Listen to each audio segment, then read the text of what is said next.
नमस्कार दोस्तों, आज हम इस वीडियो के माध्यम से चैप्टर 3 जिसका नाम है दो चर वाले रैखिक समीकरण के युग्म। तो चलिए समझते हैं। सबसे पहले दो चर वाले रैखिक समीकरण युग्म किसे कहते हैं। तो इसमें क्या लिखा है, दो चर, और फिर क्या लिखा है, रैखिक समीकरण। तो दो चर का मतलब क्या है कि ऐसा समीकरण होना चाहिए जिसमें दो प्रकार के चर होने चाहिए, और ऐसा समीकरण होना चाहिए जिसके चर की उच्चतम घात एक होनी चाहिए। तो जैसे हम लिखते हैं जैसे मैंने लिखा 2y प्लस 3x प्लस 5 बराबर 0। तो अगर हम इस समीकरण में देखें तो देख सकते हैं कि इसमें दो प्रकार के चर दिए हैं, एक y चर दिया है और एक x चर दिया है। और दूसरी बात देखें तो इस चर की घात कितनी है, एक है, और इस चर की घात भी कितनी है, एक है। तो हम देख सकते हैं कि यह एक इस प्रकार का समीकरण दिया है जिसमें दो चर दिए हैं और चर की घात कितनी दी है, एक दी है, और जब घात उच्चतम एक होती है तो उसे कहा जाता है रैखिक समीकरण।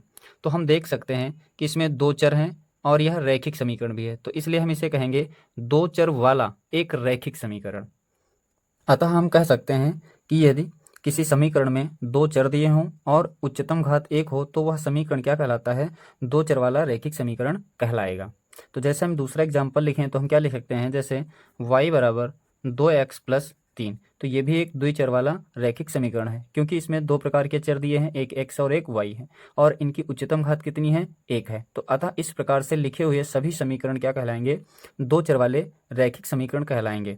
अगर हम बात करें रैखिक समीकरण का व्यापक रूप तो क्या होता है,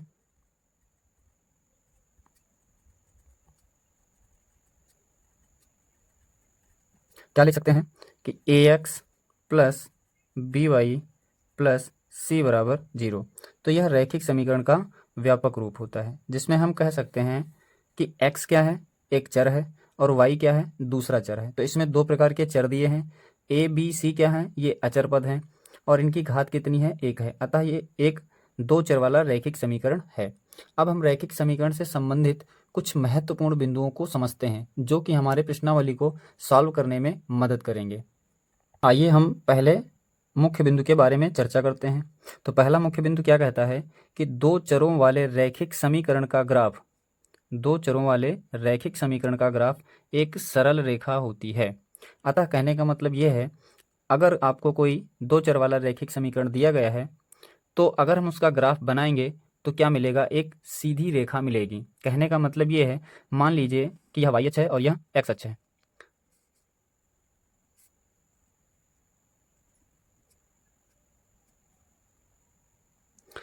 तो कोई दो चर वाला अगर हम एक रैखिक समीकरण लें तो इस ग्राफ पर अगर उसको हम बनाएंगे तो क्या मिलेगा, एक सीधी रेखा मिलेगी। अर्थात कहने का मतलब या फिर वो इस तरीके से हो सकता है एक रेखा के रूप में, या फिर वो इस तरीके से हो सकता है एक रेखा के रूप में। अर्थात जब भी हम ग्राफ बनाएंगे तो एक सीधी रेखा मिलेगी।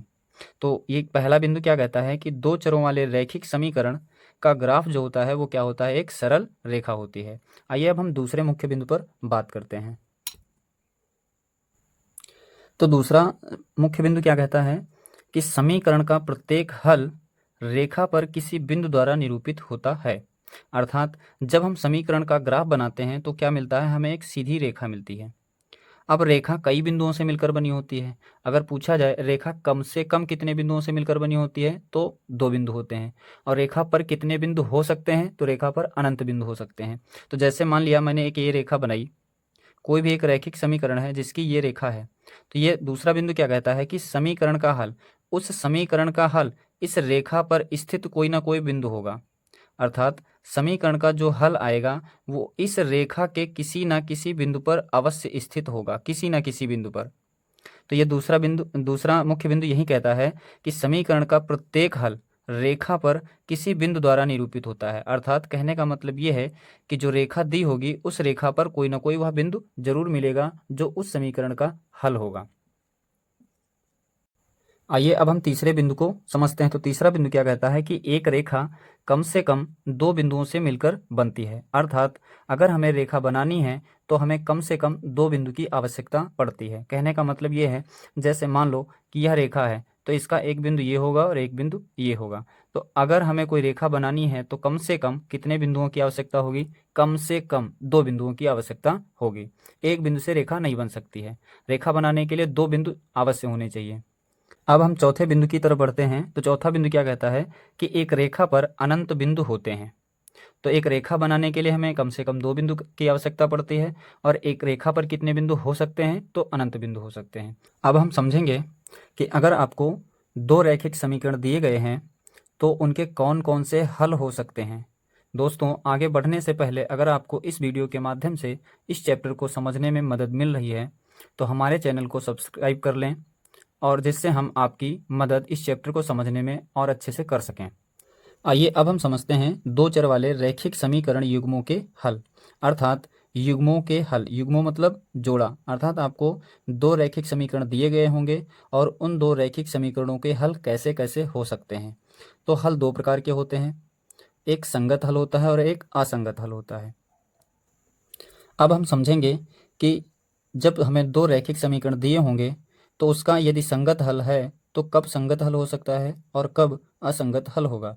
तो देखिए, संगत हल तब हो सकता है जब 2 रेखाएं आपस में प्रतिच्छेद करें या फिर 2 रेखाएं आपस में संपाती हों। और असंगत कब हो सकता है, जब दी हुई 2 रेखाएं समांतर हों। तो आइए लिखते हैं। तो हम समझ सकते हैं कि संगत हल कब होगा, जब 2 रेखाएं प्रतिच्छेदी होंगी तब संगत हल हो सकता है, या फिर वो 2 रेखाएं क्या हों, संपाती हों, तब भी क्या होगा, संगत हल होगा। और असंगत हल कब होगा, जब रेखाएं समांतर हों।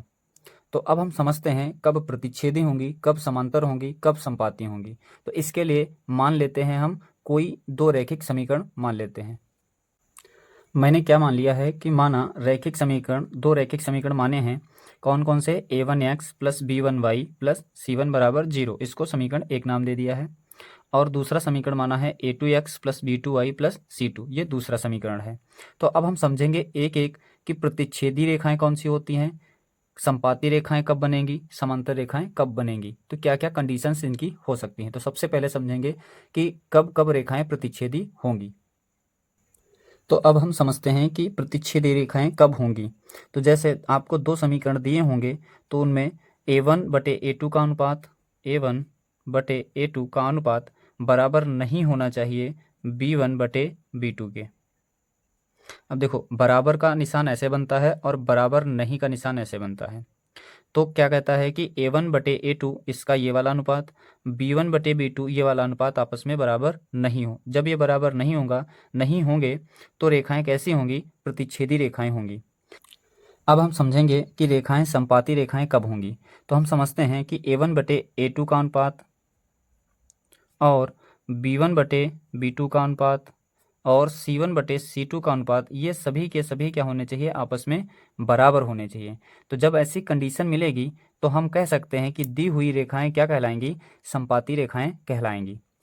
तो अब हम समझते हैं कि समांतर रेखाएं कब होंगी। तो कह सकते हैं कि जब a1/a2 का अनुपात बराबर हो b1/b2 के अनुपात के और बराबर ना हो c1/c2 अनुपात के, तो हम कह सकते हैं कि वो रेखाएं क्या होंगी, समांतर रेखाएं होंगी। अब हम एक बात और हम सीखेंगे कि प्रतिच्छेदी रेखाएं जब होंगी तो उसके कितने हल मिलेंगे। तो जब प्रतिच्छेदी रेखाएं होंगी तो केवल एक हल मिलेगा, केवल एक हल। और जब संपाती रेखाएं होंगी तो कितने हल मिलेंगे, तो अनेक हल मिल सकते हैं। और जब समांतर रेखाएं होंगी तो कितने हल मिलेंगे, तो कोई हल नहीं मिलेगा, कोई हल नहीं मिलेगा। अब इन तीनों बातों को थोड़ा ग्राफ से समझ लेते हैं। तो देखिए, प्रतिच्छेदी रेखाएं कौन सी होती हैं, जब 2 रेखाएं आपस में एक दूसरे को काटती हैं तो क्या कहलाती हैं, प्रतिच्छेदी रेखाएं कहलाती हैं। तो सबसे पहले प्रतिच्छेदी रेखाएं बना लेते हैं। तो हमने 2 रेखाएं प्रतिच्छेदी रेखाएं बनाई हैं। एक रेखा ये है, इसको नाम दे देते हैं L, और दूसरी रेखा ये है जिसका नाम है M। तो ये दोनों रेखाएं एक दूसरे को इस पॉइंट पर प्रतिच्छेद कर रही हैं, जिसको हम नाम O दे रहे हैं। तो हम कह सकते हैं कि यह रेखा जो L है इसका भी कोई एक रैखिक समीकरण होगा, और यह रेखा कोई M है, इसका भी एक रैखिक समीकरण होगा। और हमने इसके पहले सीखा है कि अगर कोई रेखा होती है तो उसका हल उस रेखा पर स्थित कोई ना कोई बिंदु होता है। तो हम कह सकते हैं जो यह बिंदु O है वह बिंदु M रेखा पर भी मिल रहा है और यही बिंदु L रेखा पर मिल रहा है। तो हम ये भी कह सकते हैं कि यह बिंदु L रेखा का भी हल है और यही बिंदु M रेखा का भी हल है। तो जब 2 रेखाएं प्रतिच्छेद करती हैं तो हम कह सकते हैं कितने हल मिलेंगे, तो केवल एक हल मिलता है। जैसा कि प्रतिच्छेदी बिंदु केवल एक है। अब हम समझेंगे कि संपाती रेखाएं जो होती हैं उनके अनेक हल कैसे होते हैं। तो संपाती रेखाएं कौन सी होती हैं कि वे रेखाएं जो एक दूसरे के ऊपर होती हैं तो वो संपाती रेखाएं कहलाती हैं। तो आपको दिख रहा होगा कि मैंने एक रेखा रेड बनाई है और दूसरी रेखा ब्लू पेन से बनाई है। तो इस रेखा को क्या मान लेते हैं, एल रेखा, और इस रेखा को क्या मान लेते हैं, एम रेखा।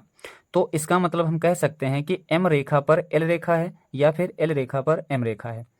तो अगर हम देखें तो इसके सभी बिंदु एक दूसरे को प्रतिच्छेद करते हुए जा रहे हैं। तो इसका मतलब अगर हम कहें कि एल रेखा के ये सभी बिंदु या फिर एम रेखा के यही सभी बिंदु एक दूसरे के हल होंगे, तो हम ये कह सकते हैं कि एल और एम इन दोनों के कितने हल होंगे, तो इन दोनों के अनंत हल हो सकते हैं, अर्थात अनेक हल हो सकते हैं। अब हम समझेंगे कि समांतर रेखाओं के कोई हल क्यों नहीं होते हैं। हमने दो समांतर रेखाएं बनाई हैं, एक एल रेखा है और एक एम रेखा है। ये एक दूसरे से अलग अलग हैं। तो अगर हम कहें कि जो कोई समीकरण एल का दिया होगा उसके इस पर हल मिलेंगे और जो एम रेखा का समीकरण होगा उसके बिंदु इस पर हल मिलेंगे, लेकिन क्या कोई ऐसा बिंदु है जो दोनों के लिए उभयनिष्ठ हो? तो कोई नहीं है, क्योंकि ये कहीं पर एक दूसरे को काट भी नहीं रही हैं। तो इसका मतलब है कि इन दोनों रेखाओं का कोई भी उभयनिष्ठ हल नहीं होगा। जैसा कि मैंने समझा कि प्रतिच्छेदी रेखाओं को अगर हम देखें तो उनका दोनों का एक बिंदु मिल रहा है, इसका मतलब इसका केवल एक हल होगा, अर्थात प्रतिच्छेदी रेखाओं का केवल एक हल होता है।